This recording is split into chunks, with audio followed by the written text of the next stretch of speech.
All right, guys, what's going on? Working today on this old Bradford pear tree. It's got a lot of limb weight out this side. The predominant lean, I mean, it's got a lean. I know it swoops that way. It wants to come towards the camera, but it's also got a crook this way and got all the limb weight over here. But I don't want to be on that pine tree of sorts. I don't know exactly what kind of pine it is, and I do not want to hit this maple either. And this maple has got a few hangers in it. It's got a big rope hanger there, and this tree's big and old. And the problem with big old trees, and especially the way these, oh, my camera got stuck, the way these fork and everything, you get a lot of water in here and it starts to deteriorate the tree. This is the Bradford pear. They're notorious for splitting out and being pretty crappy once they get on up in the size. They're pretty when they're smaller, but once they get big, they are pretty crappy. So anyway, I want to show you.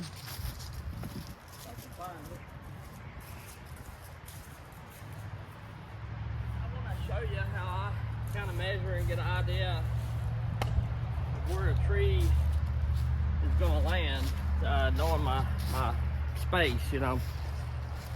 So typically what I do is I find something the length of from my armpit to the tip of my fingers. Some people say palm of the hand, tip of the fingers. I always go a little bigger. I might even go a little past my fingertips. That way I know I'm allowing for plenty of room. But I use this method for just about every tree I cut when it's in a tight spot, which, you know, there's a building there, a trailer there, house right here, the house here, and other trees. So you're gonna be linked. You're gonna be a little cockeyed for a minute. Anyway, I'll hold it here. Keep your arm 90, like this, and then side up it. Try to keep your arm flat. You can raise it up or lower it. It's gonna adjust your length a little bit.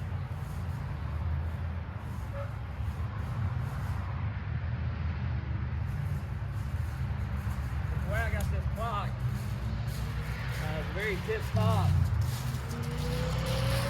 The length of it should be pretty close to the butt of that tree right there. And depending on where it falls and how it falls, that's going to vary some. But that's to the very tip top branches, which those are pretty wispy. You know, if they do hit something, it's not going to do a lot of damage, I wouldn't imagine, but anything's possible. So anyway, we're going to set you up. These Bradford pears are terrible for cutting because they don't hold on to nothing. Trying to get y'all level somewhat where you ain't just sitting all crappy. But anyway, the ground's on level. But anyway, they're, you know, not really good about holding on to the stump is what I'm getting at. And this one has a lot of rod in it anyway. On the back side, it's hollowed out, so it does not have a lot of good holding wood. So probably what I'm going to do is cut, since it's predominantly wanting to go this way, I'm going to cut a small face cut in it, and then leave a lot of holding wood on this upper hill side here, and try to swing it. I'm going to try to swing it into this opening without hitting the house and without eating up a lot of this maple. I'd like to be right in here per se, like say where I'm not catching a lot of that, and I don't want to hit the house. So that's where I'm gonna try to aim it. We'll see how it goes. You know, it's tree cutting, anything's possible, and that's why that's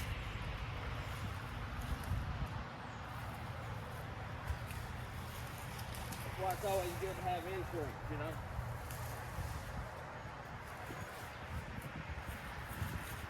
And I've had a couple people comment about microphones, you know, where you can hear me better. And I apologize for that. I've had a couple different sets of microphones in the past, and they none seem to hold up. If y'all know of any good microphones that last good, and I don't care if they're even a little more expensive. You know, I don't want to give, you know, $200 or $300 or something like that for a set, but I've got a couple different sets from Amazon. My wife got me one for Christmas a couple years ago, but brand new out of the box. The ones from Christmas would not, they would link up to the phone and everything, but you couldn't get no sound through them, so it wouldn't transfer the sound to the video. So anyway,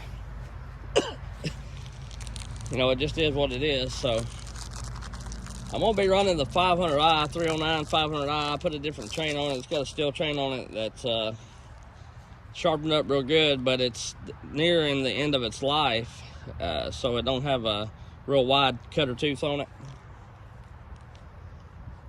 But needless to say, it is what it is.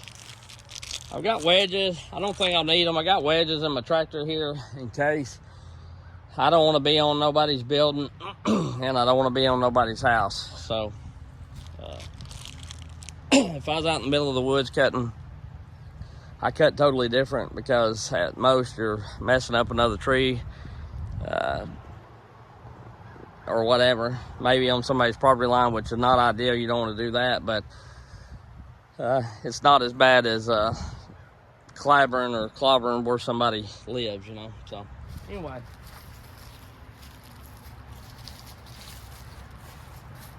get my earplugs in and we'll try to get this thing down.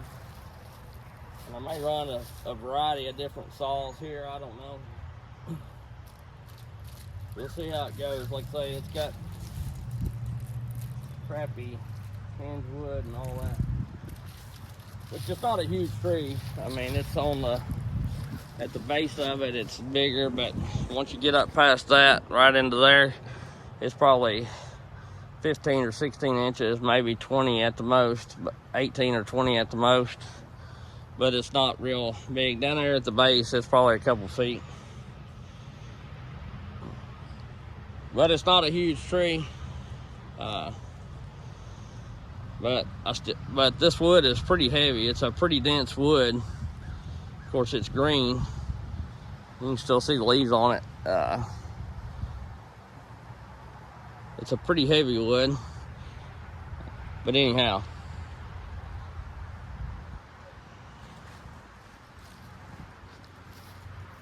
I'm pretty sure this is Bradford pear. I don't know. I'm not great at trees. The only trees I know real well is the trees that bring money at the mill, you know. Other than that, they all bring money if I'm doing it for like tree work. So I don't really care what kind it is. I just want the money out of it, you know what I mean? Just clean this stump up a little bit and get after it.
Ah.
Cut in.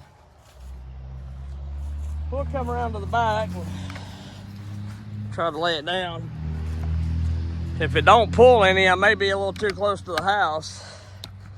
I'm banking on it with the lean that it's got. I'm banking on it really trying to go that way. I may be wrong. That's why with tree cutting it's a little uncertain. And like I say, this stuff holds on terribly back.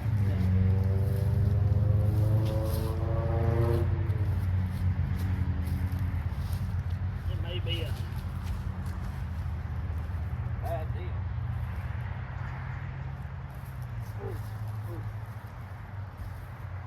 We'll see how it starts to go. And I don't know, like I say, where exactly it'll break off at, how it'll act.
Wind's blowing back on me. Set the tree back just a little.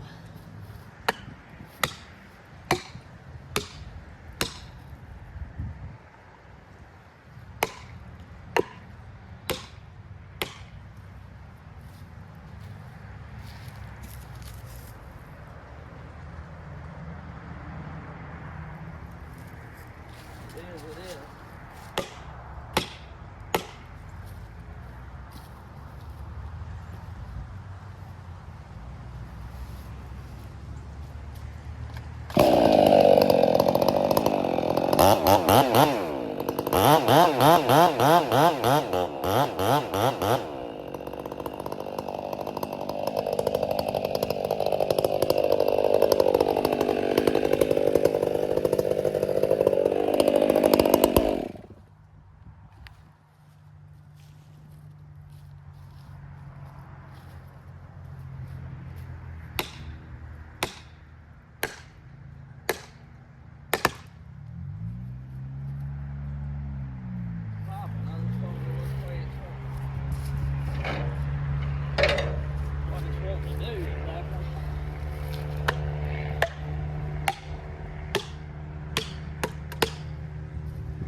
big hinge right here.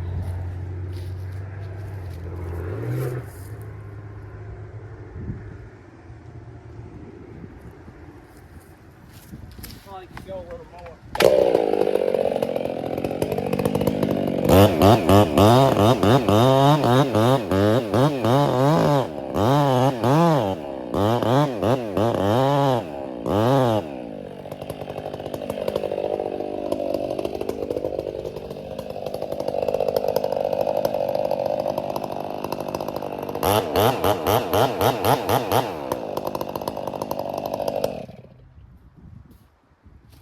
That's all I'm gonna go because I want this thing to hold on.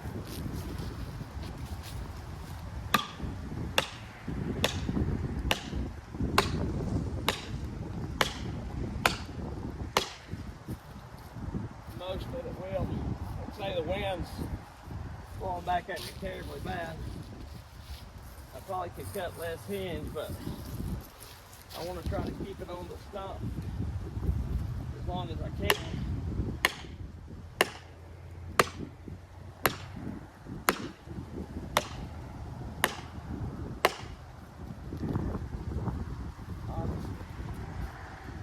Now the wind's come back the other way.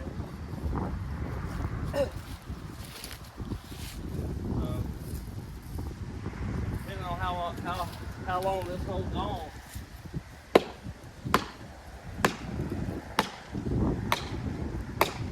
Really depends on the hinge of it. Got to face up more towards that way. But may need to cut this side here a little thinner. Pull it back that way some. But when it breaks off, I'm pretty certain the weight's gonna pull it that way. That's the thing about cutting trees, you don't ever know 100% certain until you're there. I'd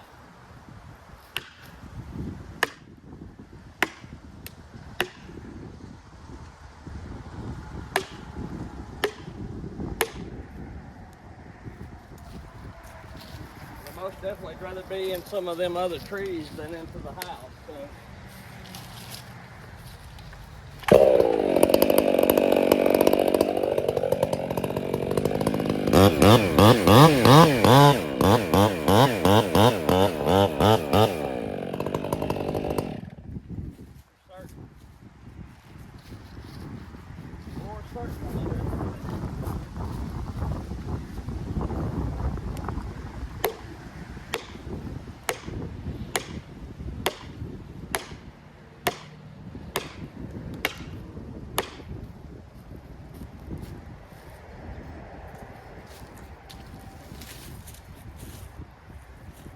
Should be.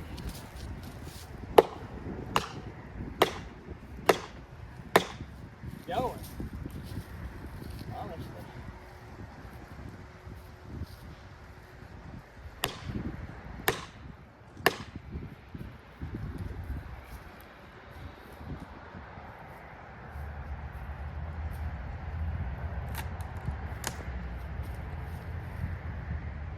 Does want to go.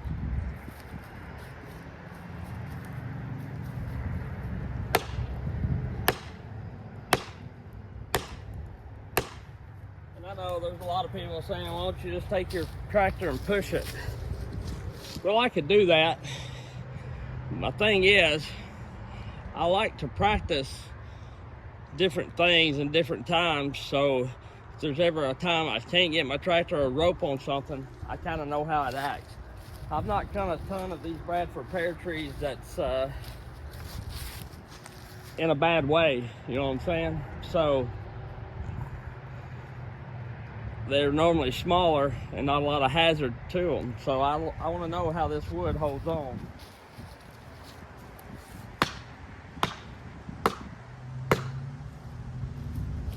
Really. That's what I want to do.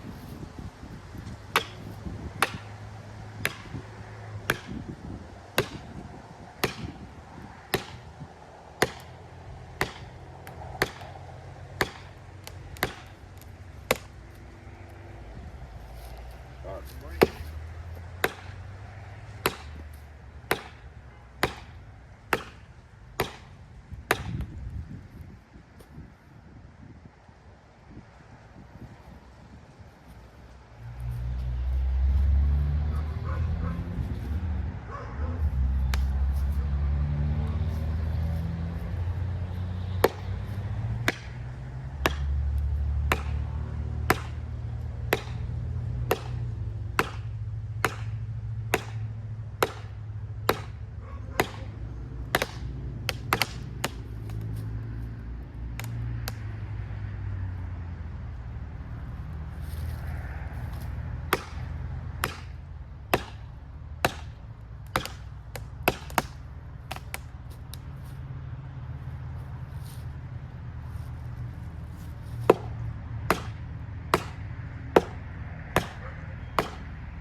helpful.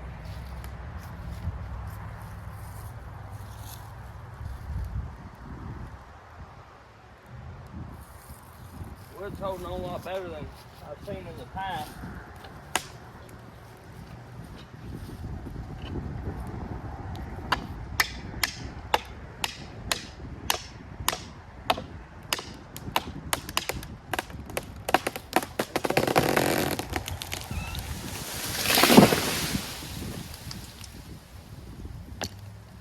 It worked out pretty good. I had it aimed up here, and even though I cut that hinge off, I missed that bush and I didn't end up on that tree. And let's see exactly where the tip top of the bushes came, or the tip top of the limbs came. So I'm about maybe 5 foot short from where I said, but I like that 5 foot wiggle room. That's why I give a little more. That's why I hold my hands out like this instead of like this. Either way, it's gonna get you pretty close, but I just soon to be a little long on my guesstimate versus being right on the money. And I didn't cut much of that hinge off right there, just a little bit, just 3 or 4 inches into the stump. So it still had quite a bit of holding wood there all the way across. I didn't want to go all the way because I didn't want to put a Dutchman in it and set it down. You know, more, I probably could have, it would have worked out. But a lot of people that don't like Dutchmans, there's some big YouTubers that's not crazy about Dutchmans. But in my experience from watching the cuts and everything, don't look like they're real familiar on how exactly to use them. I've used them in the past on a couple trees here and there, and no, they're not guaranteed success every time. But every time I've done it, they have let the tree sit down and swing a little more towards where I'm wanting to go. So,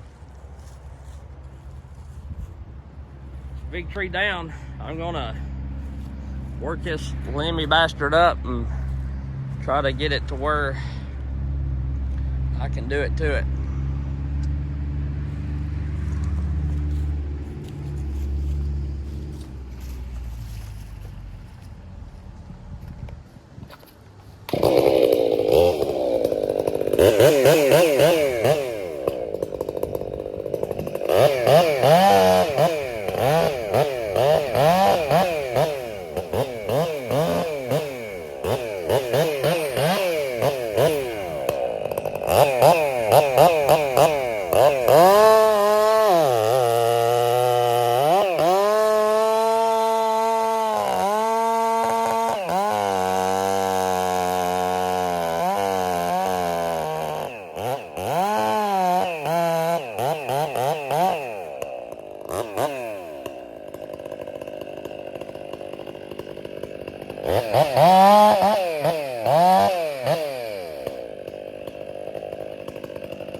Pretty much got it where I can move it with the forks.